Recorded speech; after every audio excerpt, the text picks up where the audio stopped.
L'ovaire et l'utérus interviennent dans le fonctionnement cyclique de l'appareil génital féminin. Mais un autre organe joue un rôle essentiel dans ce fonctionnement. C'est une petite partie de la base du cerveau, appelée complexe hypothalamo-hypophysaire. Il est constitué de l'hypothalamus et de l'hypophyse. L'hypothalamus produit une hormone appelée GnRH, qui agit directement sur l'hypophyse. Cette dernière sécrète alors dans la circulation sanguine deux hormones appelées FSH et LH. La FSH est surtout sécrétée durant les 14 premiers jours du cycle. Cette hormone agit sur l'ovaire en stimulant la croissance des follicules. La LH est surtout produite juste avant le 14e jour du cycle. Le pic de LH déclenche l'ovulation. Durant les 14 derniers jours du cycle, la sécrétion des deux hormones hypophysaires diminue. Les sécrétions hormonales du cerveau sont donc à l'origine des cycles ovariens et utérins.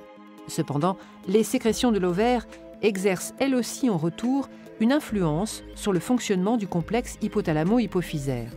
Au cours des différentes phases du cycle, l'ovaire va libérer deux hormones qui vont être détectées par le cerveau et modifier l'activité du complexe hypothalamo-hypophysaire. Durant les 13 premiers jours du cycle, la libération d'œstrogènes dans le sang par l'ovaire va être détectée par le cerveau. Il va limiter les sécrétions de FSH et de LH. On appelle ce phénomène un rétrocontrôle négatif exercé par l'ovaire sur le complexe hypothalamo-hypophysaire. Juste avant l'ovulation, la sécrétion d'œstrogènes par l'ovaire atteint son maximum. Sa concentration dans le sang est alors détectée par le cerveau qui va réagir d'une manière contraire à ce qu'il faisait jusque-là. La sécrétion de LH et de FSH va augmenter très rapidement.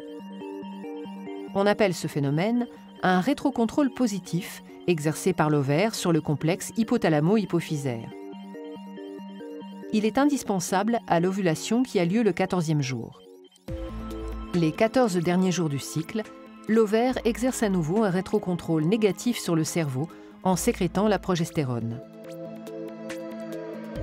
Le fonctionnement de l'ovaire, de l'utérus et du complexe hypothalamo-hypophysaire est donc cyclique chez les femmes à partir de la puberté et jusqu'à la ménopause.